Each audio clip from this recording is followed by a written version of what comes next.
How to fix no internet connection on CapCut. Let's jump right into the steps. First, you will have to make sure your Wi-Fi connection is working properly. If not, you have to switch to your cellular data.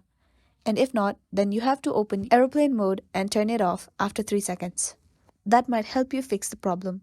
If not, what you want to do is you want to go to your settings app, scroll down and tap on screen time. Here, tap on content and privacy restrictions. Turn off the toggle button for it. Next, you want to go back to your settings. Then, scroll down and tap on general. Go ahead and tap on iPhone storage. After it is loaded, tap on CapCut. Now offload the app. Tap on offload app. That might help you fix the problem. Next thing, you want to go back to general, tap on background app refresh, scroll down and make sure the toggle button for CapCut is turned on. If not, last thing that you can do is you can delete the CapCut app and reinstall it from App Store. That way, you'll be able to fix the problem. I really hope this video helped you out. Thank you so much for watching till the very end.